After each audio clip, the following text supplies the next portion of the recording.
Салам достор, байланышта Санжобек каналы. Бүгүн катталуучуларыбыздын суранышы менен 2014-жылы чыккан Интерстеллар аттуу тасманы көрөбүз. Жер бетинде ар кандай кырсыктар башталып, жашоого мүмкүнчүлүк азайып, учкучтар башка планеталарды изилдеп, жашоого мүмкүнчүлүгү бар жерлерди издей башташат. Даяр болуп калсаңыздар, баштай берели. Это лучший расклад за все эти годы.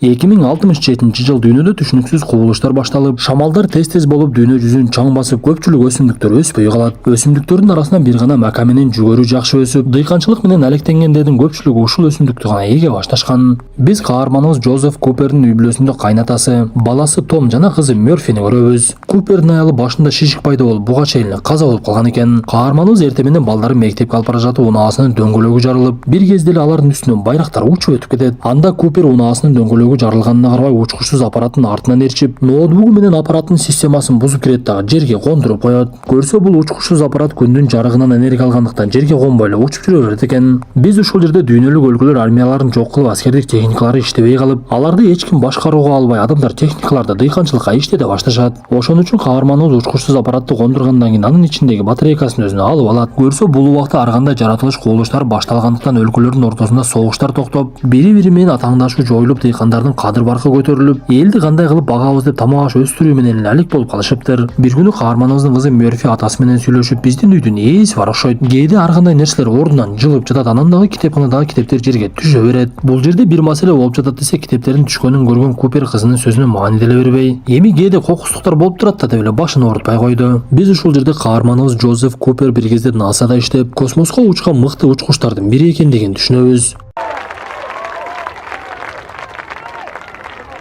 Үй бүлө бир күнү бейсбол оюнун көрүп жатса, дагы чаң көтөрүлүп, шамал башталып, баардыгы унаасына олтуруп алып, бет каптарын жана көз айнектерин тагынып алып эле качып жөнөштү. Каармандарыбыз арандан үйүнө жетип, эшик терезелерин бекитишип, Мёрфинин терезеси бекилбей калгандыгын эстеп, экинчи кабатка чыкса, ал жакта түшүнүксүз нерсе башталыптыр. Анда Мёрфи буну үйдүн ээси кылды десе, каарманыбыз эчтесени түшүнбөй эле жанагы нерсени карап туруп калат. Көрсө шамал менен келген кумдар жазуудай болуп жерге топтолуп калыптыр. Анда Купер көп ойлонуп, бунун эмнеден башталгандыгын түшүнбөй, эртең менен гана маселенин кандай экендигине башы жетет. Көрсө бул жерге тартылуу күчүнүн башкача бир кубулуштарынын бири экен. Ал кумдан топтолгон чийимдер сырдуу сан экендигин түшүнүп, сырдуу сандардан түшүнүксүз бир жердин дареге келип чыгат. Анда Купер дароо эле даректи картадан белгилеп алып, кызын алып алып ошол жака жөнөп кетти. Каармандарыбыз көп жол жүрүп, түн бир убакта гана жетип, ал жердин сым тор менен тосулгандыгын көрүп, торду кесейин деп жатса, ичинен бирөөлөр чыгып калат. Анда Куперди ичкериге алып киришип, ал жердеги топтолгон адамдарга жолуктурса, Купер НАСАда иштеп жүргөн кезде ага башчылык кылып жүргөн окумуштуу Джон Брентти көрүп калат. Көрсө бул жердеги НАСАнын жашыруун мекемелеринин бири экен. Анда Джон дароо эле Куперди ээрчитип алып, ага өздөрүнүн изилдөө иштерин айтып берип, азыр өсүмдүктөрдүн бардыгы өспөй, бир эле жүгөрү калды. Бирок жакынкы жылдары ал дагы өспөй калышы толук ыктымал. Ал эле эмес, абадагы азайып, адамдар думчугуп дагы өлүп калышы мүмкүн. Ошондуктан бизде бир чечим бар. Буга чейин дагы көптөгөн учактарды асманга учурдук. Анткени жашоого ылайыктуу планета табышыбыз керек. Антпесек адамзаты жок болуп кетиши мүмкүн. Ошондуктан сен бизге учкуч катары керексиң.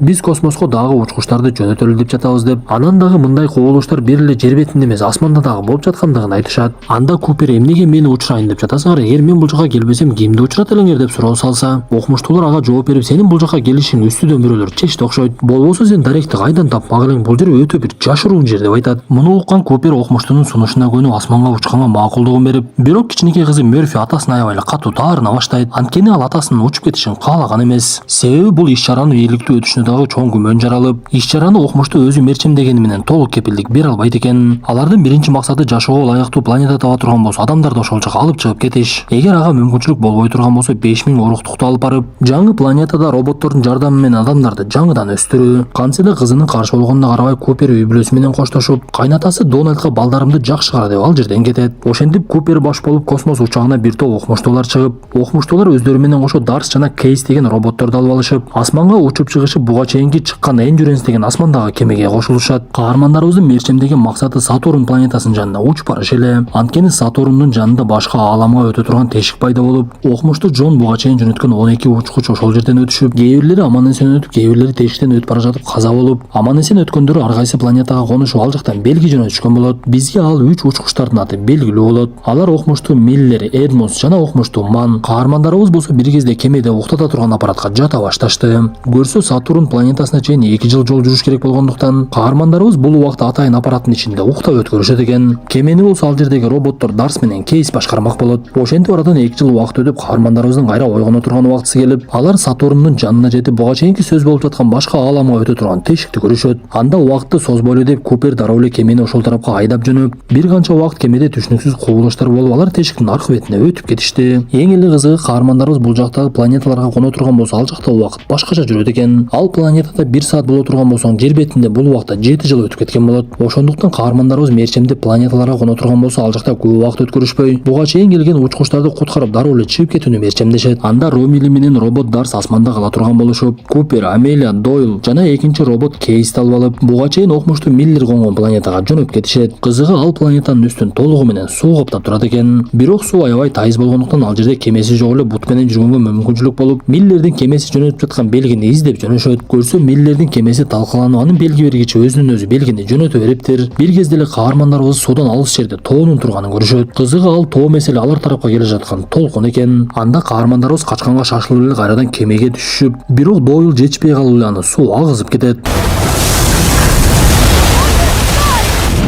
Кемеге киргенге жетишип калган эки каарманыбыз толкундан аман-эсен кутулушуп тирүү калган соң, бирок кеменин моторуна суу кирип алып жүрбөй калат. Көрсө, ал кургак чаңда дээрлик 1 сааттай күтүш керек экен. Биз буга чейин билгендей, бул планетада 1 саат жүрө турган болсо, жер жүзүндө өтө көп убакыт өтүп кетмек. Ошентип бир кезде каармандарыбызга дагы бир толкун жакында моторун кургаткандайын ал жерден учуп жөнөшүп, асмандагы өздөрүнүн учагына барып кошулса, Рамиле бул убакта каарып калыптыр. Көрсө, алар планетага түшүп чыккычаңда дээрлик 23 жыл өтүп кеткен болот. Анда Купер дароо эле балдарынан келген видео кабарларды көрө баштап, кайнатасы бул убакта каза болуп, баласы Томдун чоң кишиге айланып күйбөлүү болгондугун көрүп, кызы Мёрфи бул убакта дээрлик өзүнүн жашына барып калгандыгын көрөт. Көрсө, бул убакта Мёрфи дагы НАСАга жумушка орношуп, Джон Бренттин жардамчысы болуп иштеп калыптыр. Алар арадан көптөгөн жылдар өтсө дагы планетада болуп жаткан кубулуштардын маселесин чече алышпай, жада калса башка планетага көчүп кете турган мүмкүнчүлүк дагы түзө албай жүрүшкөн болот. Анда Джон Мёрфиге үмүт берип, буйрусалар бир күн болбосо бир күн кайтып келишет. Мен алардын тирүү экендигине ишенемин деп жакшы сөздөрүн айтып, асмандагылар болсо бул убакта эми кайсы планетага учабыз деп чече албай жатышкан. Бул убакта эки планетадан белги келип жаткан болчу. Алардын бирөөсү окмуш туман, экинчиси окмуштуу Эдмундс учуп барган планеталар эле. Анда Купердин чечими менен Ман жайгашкан планетага учуп баралы деп чечишип,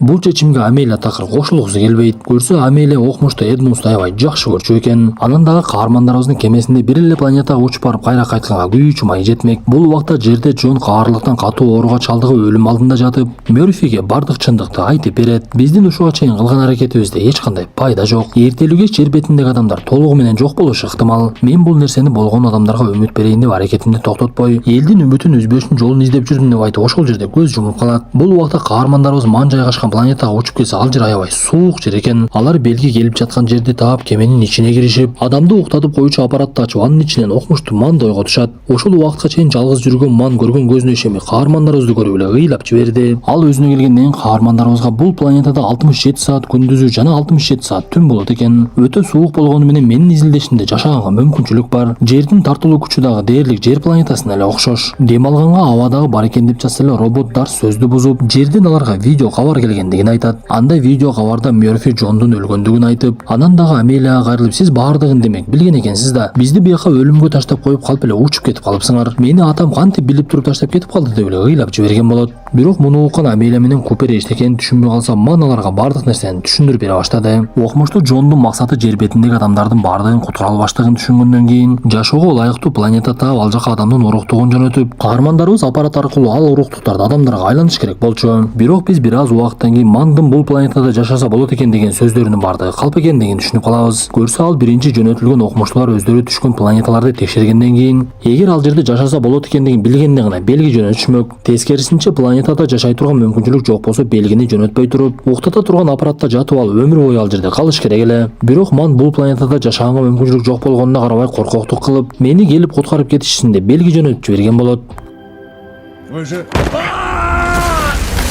Ман бир кезде эле Куперди түртүп жиберип, аны менен мушташа баштап, Куперди сүзгүлөп атып, анын бет кабын сындырып салат. Анда Купер дем ала албай, эмне кылышын билбей эки жакка тыбырчылап, биз ушул жерде Мандын чыныгы максатын түшүнөбүз. Көрсө, ал келгендерди жок кылып, алардын кемесин алып алып өзү учуп кетип, акыркы белги келип жаткан Эдмундтун планетасына баруу болот. Анда Купер байланыш менен Амелиядан жардам сурап, Амелия кеме менен анын жанына учуп барып куткарып калып, биз бул убакта Ман бузуп койгон роботтор Амелия оңдогонго аракет кылып жаткандыгын көрөбүз. Бир кезде эле жанагы робот жарылып кетип, Амелия дагы көз жумуп калды. Көрсө, Ман атайын ал роботко жарылуучу затты орнотуп коюптур. Мындан соң каармандарыбыз келген кемеге олтуруп алып асманды көздөп учуп, анын артынан Амелия менен Купер дагы кубулап жөнөйт. Ман асмандагы Endurance кемесине биринчи жетип ага кошулганга аракет кылып жаткан кезде кемеси Endurance'ке толук кошулбай Мандын аябай эле айласы кетет. Анда Ман чыдабай эле эшикти ачып жиберип, кемеси жарылып кетип, Endurance бир малдары тегерене баштап, муну алыстан көрүп турган Купер Endurance'дин тегеренгенине карабай эле өзүнүн кемесине ага кошконго аракет кыла баштады. Endurance канчалык тегеренсе, каарманыбыз өзүнүн кемесин ошончолук тегеретип, экөөнүн тегеренгени бир учурга келгенде Endurance'ке уланып алат. Анткени Endurance'те жер бетинен алып чыккан адамдардын уруктугу жайгашкан эле. Бирок мындан соң аларда мындан дагы оор маселе пайда болуп, кемени Гаргантюа өзүнө тарта баштайт. Алар Гаргантюа деп кара чуңкурду айтып койчу. Кара чуңкур бул жылдыз жарылгандан кийин анын ядросу аябай кичинерип, ал жакта гравитация өтө күчтүү болгондуктан жанындагы бардык нерсени соруп, жарыктык дагы ал жактан чыга албай капкара болуп тура берчү. Ошондуктан Купер бир чечимге келип, кемедеги күйүүчү май акыркы планетага жете тургандай эмес экендигин түшүнүп, кеменин бир бөлүгүнө робот Дарсты толтуруп заттагы кемени жеңилдетейин деп ал бөлүктү кара чуңкурга киргизип жиберип, андан соң Амелия менен коштошуп өзүнүн бөлүгүн дагы коюп берип жиберет. Ошентип акыркы планетага Амелия өзү эле жалгыз учуп бара турган болду окшойт. Бул убакта кара чуңкурга түшүп кеткен каарманыбыздын алина чөйрөсүнүн бардыгы капкараңгы болуп, эч нерсе көрүнбөй, бир кезде кемеси бузула баштап, кемеден өзүн ыргытып жиберет. Андан соң Купер түшүнүксүз бир өлчөмгө түшүп калып, эки жагын караса китептер тизилген текченин жанында экен. Көрсө ал китептер тизилген текченин экинчи тарабында кичинекей кызы Мёрфинин жанында турган болот. Биз тасманын башында көргөндөй Мёрфинин бөлмөсүндө түшүнүксүз нерселер болуп, кээ бир учурда китептер ордунан жыгылып кала берчү. Көрсө бул нерсенин баардыгын атасы ошол экинчи аламдан жасаптыр. Ал сыртка чыга албагандыктан кызына белги берем деп китептерди түшүрүп, Морздун азбукасы менен ага тамгаларды айтканга аракет кылчу. Бир кезде эле кара чуңкурга түшүп кеткен робот Дарс каарманыбызга байланышка чыгат. Ал Куперге өзүнүн кубанычтуу кабарын айтып, мага бирөөлөр жардам берди. Бирок мен алар кимдер экендигин түшүнбөй жатам. Алардын жер бетиндеги адамдарды куткарганга чечими бар экен, бирок биз бул нерсени кантип жеткиребиз деп сураса, Купер көп ойлонуп дагы деле Морстун алипесин колдонууну чечет. Ал текчеде турган өзү кызына белек кылган сааттын желелерин кыймылдатып, кызына желенин кыймылдары аркылуу чечимди сырсаң кылып берет. Көрсө бул убакта чоңоюп калган Мёрфи өзүнүн бөлмөсүнө келип, буга чейинки болуп өткөн нерселерди эстеп, анын баардыгын атасы кылгандыгын түшүнүп, саатты көрүп чечимди табат. Анда Мёрфи бул кабарын жумушчуларынын бардыгына жеткирип, бир кезде эле Купер турган аалам бузула баштап, ал ойгонсо ооруканада жатыптыр. Ага дарыгерлер, сиз Купер аттуу станциядасыз. Бул станцияны сиздин кызыңыздын урматынын атына коюлган. Ал жер жүзүндө жашоо токтоп калайын деген кезде чечим таап, баардыгын куткарып калып, жердегилерге Сатурн планетасынын жанында станциялар курулуп, ал жака көчүп келдик. Кызыңыз менен дагы жолуксаңыз болот деп каарманыбыз оорукананын башка бөлмөсүнө кирип, бул убакта каарып небере чөбөрөлүү болуп калган Мёрфини көрөт. Анда Мёрфи атасын көрүп ыйлап, сиздин мага жардам бергениңизди мен түшүндүм. Мага сиз белгилерди берип, жер бетин куткарып калдык. Бирок сиздин бүтпөгөн ишиңиз бар. Сиз Амелияга барышыңыз керек деп айтат. Биз ушул жерде Амелия Эдмунс жайгашкан акыркы планетага баргандыгын көрөбүз. Көрсө бул убакта окмуштуу Эдмунс көз жумуп калып, бирок ошол планетада адамдарга жашаганга толук мүмкүнчүлүк бар экендигин түшүнөбүз. Анда Купер жашырынып кемелердин биринде олтуруп алып эле Амелия тарапка учуп кетет. Достор, ушуну менен бүгүнкү тасмабыз дагы аягына чыкты. Тасма жакса мыкты белгисин басып, оюңуздарды калтыра кетиңиздер. Анда эмесе кийинки тасмадан жолугушканча ден соолукту жакшы карап, жер бетин таштандыдан алыс кылып таза карайлы.